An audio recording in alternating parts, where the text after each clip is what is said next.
existing rules and providing new rules. So urbanization itself means that we should have even moved from 4.5% to something else. Currently, as at the last count, we're doing less than 1.8% of GDP. So the country has retrogressed. And the reason is because we are spending over 90% of our tax revenue on consumption expenditure. And that is the reason we are not prioritizing capital expenditure. Reset will mean that that fiscal framework must be rationalized. We must now begin to put the money into infrastructure and reduce the amount of money we spend on consumption expenditure. And that is a reset. Okay, that means that the vehicle itself, the fiscal framework itself, is not fit for purpose, especially when you know that your biggest challenge is infrastructure deficit.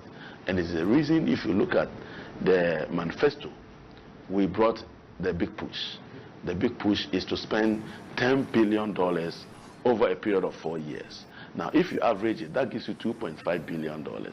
So yes, so what that is telling you is that because over the last 8 years, the forward march in terms of eliminating infrastructure deficit had stalled.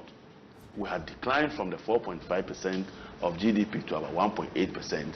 We have a deficit in infrastructure in addition to what was required to move us forward. So if what was required was $2 billion, we estimate that there is a further $500 million deficit that must be added to the $2 billion. So we are doing $2.5 billion a year, informed by empirical evidence, informed by the need to reset the fiscal framework to focus on infrastructure delivery and reduce the focus on consumption expenditure so that we can bring the company back in line with our aspiration to accelerate the growth of our country, to meet the standards of a middle income country, and to create the enabling environment for job creation and for empowerment. So that focuses the reset in terms of the fiscal framework. Now, part of the reset of the fiscal framework is the fact that as a social democratic party, we believe that the poor must be supported. The poor should not be seen to be shouldering the bigger burden of national development. And so we must consciously make sure that in an attempt to generate revenue, we are creating opportunity to insulate the poor from the funding of our national budget.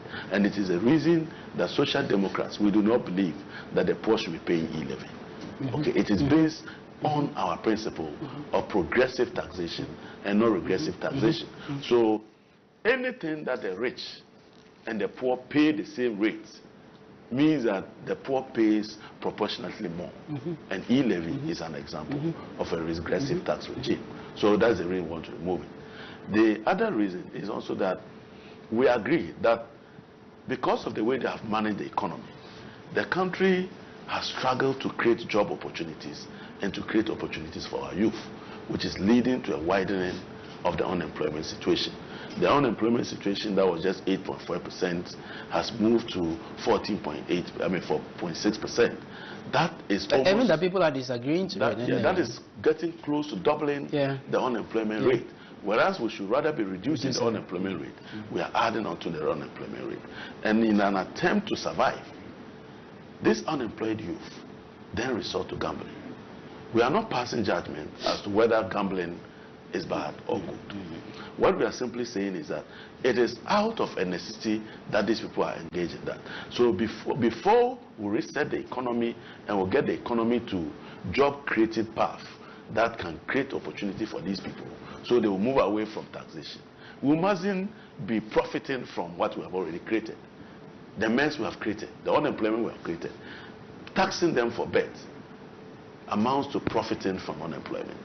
And we have decided that we want to give the poor unemployed youth some relief, and that is why we want to scrap. But one will also make the argument that in that bracket, it's not just the unemployed people that are throwing the bet or are betting. There are others who are fully, gainfully employed, but they are still betting. Yeah, but in the absence of a proper targeting regime, we estimate that a lot more unemployed people are betting more than the gainfully employed. So on the basis of that, and I want to tell you that the NDC, you see, this government never understood us. And they will never, because they don't have the capacity. His Excellency John Dramani Mahama, through Nana Oyelita as the Minister for Women, Children Affairs and Social Protection. And don't forget that JM was the one to realign that ministry from gender and women to social protection. Yeah. And it was for a purpose. Yeah. Social protection was to identify the poor and the vulnerable and make them constructive partners in the growth and development of our country by eliminating the obstacles and bringing them in line to become productive citizens that contribute their quota to the development of our country. Now, in order to do that, we have to make sure that all social interventions are properly targeted at those vulnerable and the poor. And we set up what we call the National Targeting Unit. And the National Targeting Unit was to develop a national household register which gives the people of Ghana the data to identify poor households, so that properly targeted interventions can go to them. Are you getting the point?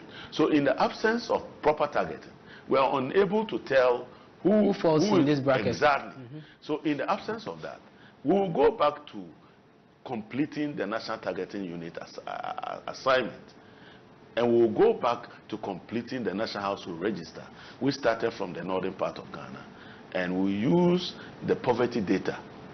At that time, the 3 northern regions were seen as the poorest of the poor, followed by Central region and then to Volta region. So we were moving in that direction to cover the poor households, so that if you are bringing LEAP, you know who to target. Yeah. If you are bringing relief in terms of national health insurance for the poor and the aged and the vulnerable, you know how to target. If you are bringing school feeding program, you know who to target. So I think even the free SHS policy could also fall under that. Exactly the point. So we were consciously building a household register to identify the poor and the vulnerable among our population. Okay. So in the absence of that, now we may go ahead and say a lot of the people who are going into betting are the unemployed, and so we take them off. We also believe that COVID-19 has outlived its usefulness. In fact, in the midst of COVID-19, what governments and countries were doing were rather to providing stimulus to support businesses and individuals who had been hit. But that was done here in Ghana as well. In Ghana, we saw stimulus packages being given to frontline workers. In Ghana, what we did was austerity. We rather impose more taxes.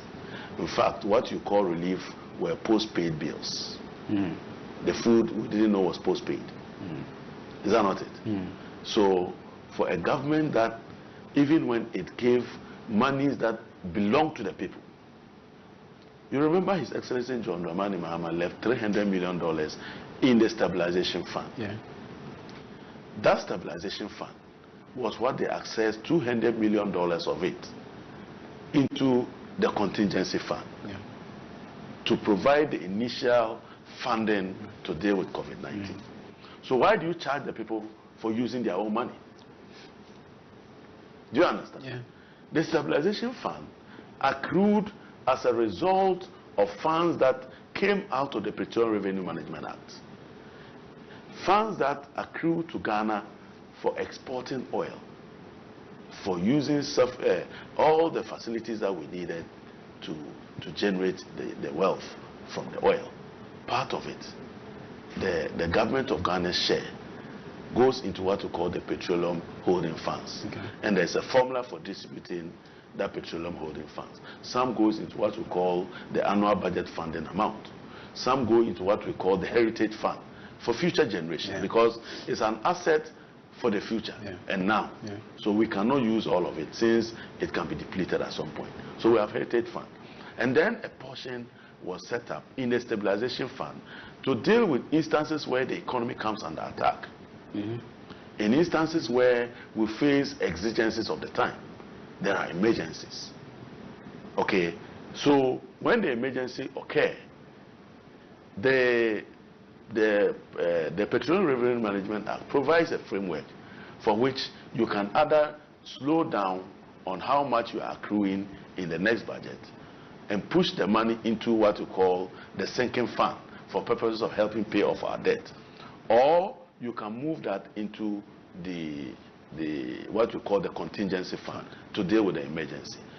Under the circumstances, there was an emergency, so they approached Parliament through the Finance Committee to approve $200 million to be transferred as a credit to the contingency fund. Now, when you put money into the contingency fund, it's equivalent to borrowing money on that fund to be reimbursed. So you ought to pay back? You have to pay back. Okay. Recently, when we had the problem that they came to Parliament asking for contingency, we asked them, what is the status of the contingency fund now? Because at a minimum, we should have $200 million sitting in that fund from the repayment that would have accrued. And they were struggling. So even though the minority in total disagreed and didn't approve it, Parliament works by a majority decision on those principles. And they are 13, we are 12. So in principle, it means that technically there was an approval by a majority decision. Okay, which decision the chairman of the Finance Committee then communicated to them to draw down the $500 million. But what I'm saying is that we should have had at the time a minimum of $200 million. That is a foresight of the NDC. Through His Excellency Professor Mills and the then Vice President, His Excellency John Dramani Mahama, developed a framework that was supposed to insulate Ghana from what we call the oil curse, which has bedeviled other oil-producing countries. So we went around the world learning the best practices, particularly from the Scandinavian countries, where there is a bigger sovereign wealth fund developed in Norway and Denmark from oil resources that informed the establishment of those separate funds. So the annual budget funding amount is what we spend on the budget for the year, for the current generation, whilst the Heritage Fund is for future generations. And we said that there was a sunset, that we cannot touch or review the law relating to the Heritage Fund until that fund had operated for a minimum of 11 years. That is why a number of times they have attempted to go back to it and we have resisted them. Okay, so that should tell you that as a country, we have to be thinking about tomorrow. So His Excellency John Dramani Mahama did not only accrue $300 million to the stabilization fund, we also made sure that as we were borrowing, we were building financial buffers.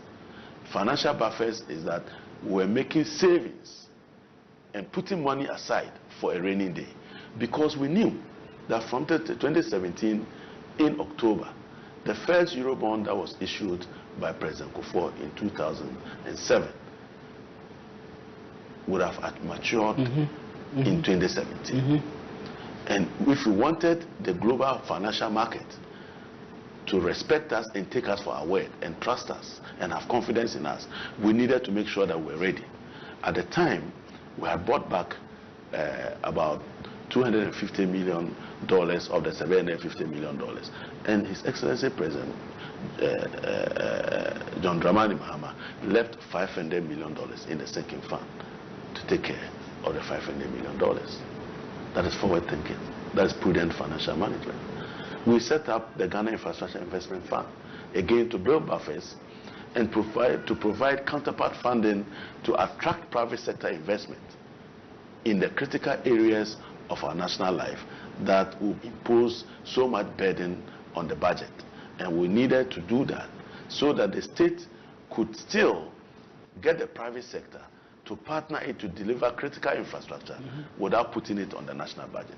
So we put $270 million in that fund as well. Into that fund, the Ghana Infrastructure Investment Fund, which fund they have now deployed to expand the Accra-Tema motorway. And even though they say it's a PPP, they are not able to leverage the private sector. They are using entirely government funds. But the objective was, if you put $270 million there, we have $270 million to show a private investor that, look, we want to construct the road from Accra to Tema. It will cost $150 million. The government is bringing $75 million. Bring $75 million. Let's set up a special purpose vehicle, have a shareholding with government, and government would come in as an investor through the Ghana Infrastructure Investment Fund to invest in that vehicle to construct the road. What it means that the state has been able to save the national budget $150 million that would have been sitting on the budget and crowding the space needed to fund other critical infrastructure. Forward thinking. Yeah. I hope you understand that. We set up other such funds. We set up the Exim Bank. With the Exim Bank not as a deposit-taking institution, but as a critical export financing vehicle, as a critical development finance arm of government that would promote export-led economy, so that we could use that to leverage funding from multilateral institutions such as the World Bank, Exim Bank, Africa Development Bank, Afri-Exim, KFW, and all that, so that we could bring a bigger pot of funds to support the private sector who want to go into industrialization. What is the relationship between export and the construction of hotels? You remember Puma? Yeah. They went to use the Exim Bank. Yeah. Completely against the objective and the mandate of the bank. To finance Akufo-Addo's... So another violation in there. Exactly. To fund a hotel. For a vehicle that is meant to finance export growth. We wouldn't have been having this shambolic city if Exim Bank had been properly targeted to provide the levers that will encourage export-led economy, to bring in the forex to save our economy. Okay, so these are the resets. Going back to refocus the vehicles that will bring about the realization of the objective. The second one, and here I've just spoken about the fiscal, and I am aware that some questions would emerge as to when we remove those taxes. Exactly. Exactly. I was going to ask that. We have done that. Because the economy needs some revitalization. We have done the assessment. Our current national budget for 2024 is a total of 226 billion Ghana cedis. Yeah.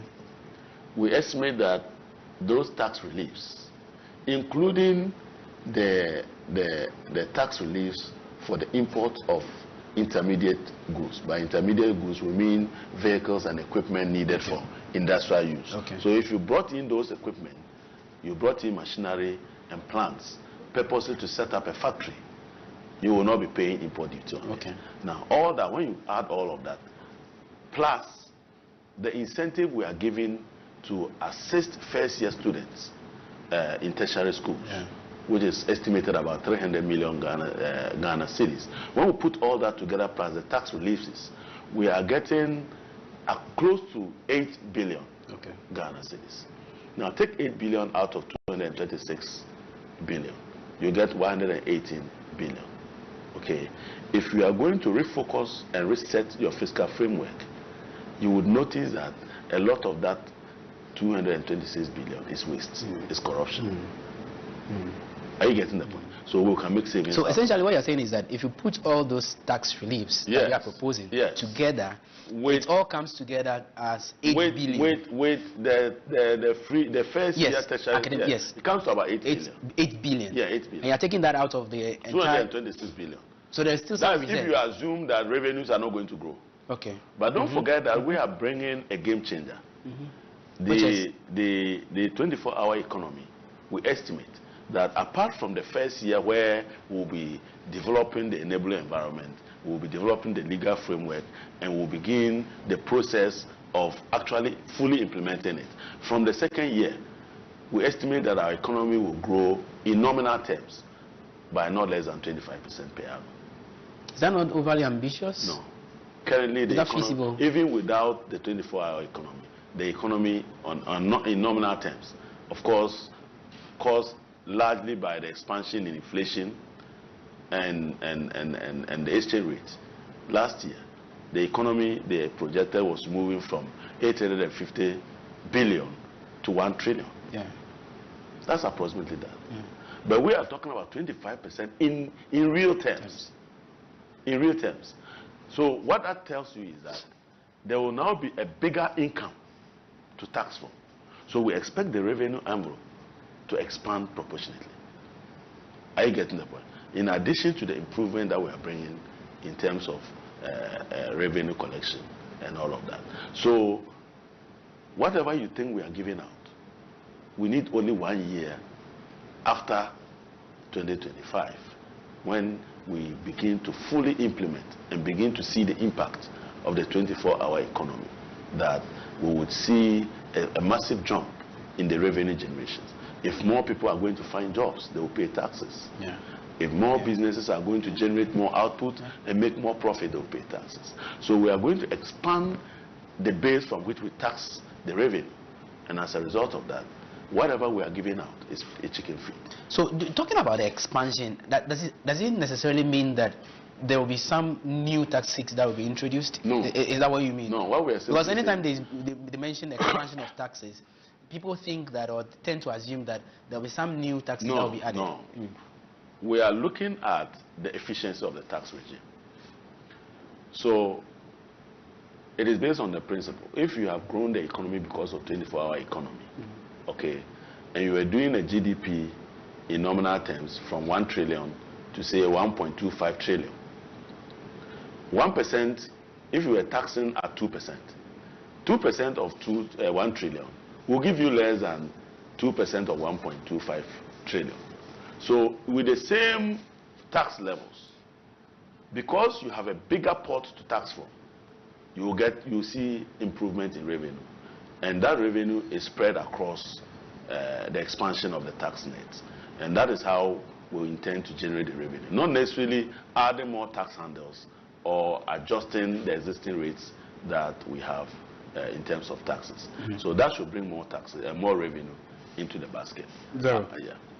No, I want you to tackle one or two things for me quickly before we take a break. Yeah, before I do that, because I'm on the fiscal, I want to tie that, because a greater part of our fiscal resetting is the fact that we want to reset the economy away from consumption expenditure to capital expenditure. Okay. And that requires us to introduce the big push of about 10 billion, averaging 2.5 billion a year.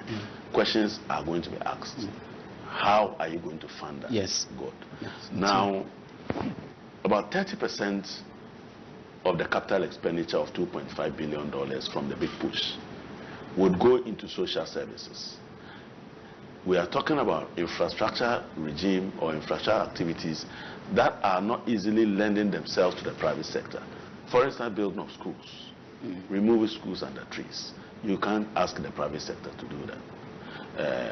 Building hospitals and equipping them, like we did with Eurojet project and Vamed. You see most of them around. If you go to Dodua, you see some of them. You go to the Rampong, all over the place. Okay, those are social spending that traditionally are not profit making enough for the private sector to venture into. So 30% of that big push will go into such infrastructure related activities. The other infrastructure of about 70% would be private sector led investment.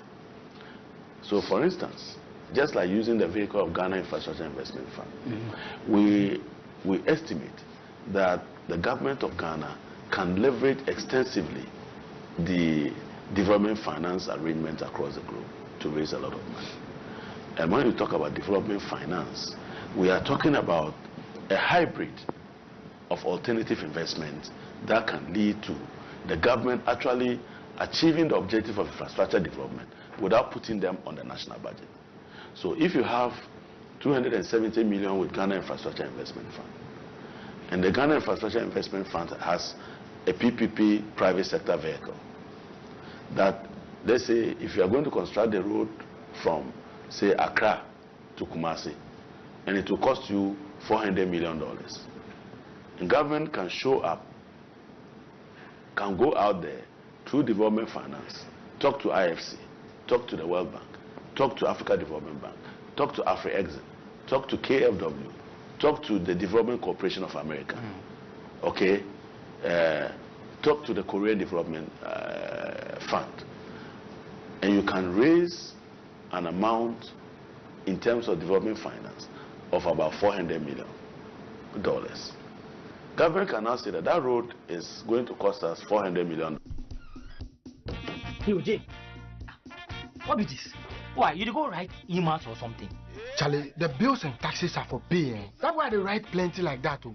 The movement from taxation to production, it make beans. You read the NDC manifesto as give you. That's why you dey hustle. Your Mahama say when he come power, he go exempt micro and small businesses from paying VAT. He also go give 2-year tax holiday to new businesses. So say them go first stand them elect up and grow better before them go start they pay corporate and personal income tax. Charlie, that they go for me. Oh. Now I make my mind say I no go vote. But this one, dear, if I change my mind, then go vote give John Mahama. That no be all. He also go scrap e-levy, COVID tax, emission tax, and the 10% betting tax. No. It's a deal. The e-levy said the cheapest. Swear. I like the tax wrong with you. Charlie, Kwanzaa, what else Mahama talk? If I talk you everything today, what else I will talk you tomorrow? Oh. Vote for change. Vote for John Mahama and the NDC. The 5 kg of rice has moved from 25 cedis to 165. Oh. Hey! Boss, cement moved from 24 cedis to 105 cedis now. Hey! The kenke is 5 cedis. The fish I have 10, 15, and 20 cedis. Which one do you want? Hey! Stop the A. Hey! Vote for change. Vote for John Mahama and the NDC.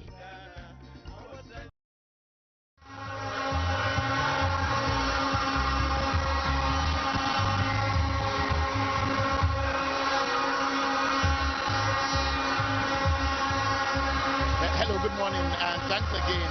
We are greeting you from the OT region where John Dramani Mahama has just arrived for his campaign of the OT region. Don't forget that some few minutes ago he was in the northern region where he wrapped up his campaign, phase 1 of the northern region, and then just in less than 24 hours he has moved his entire team to the OT region. He has arrived and is being led to the Deba grounds, and if the cameras will show you, John Dramani Mahama is currently amidst the crowd, moving towards where he will be seated, surrounded by bodyguards who is being led to where he is seated. But I have with me 2 gentlemen who are in their umbrellas giving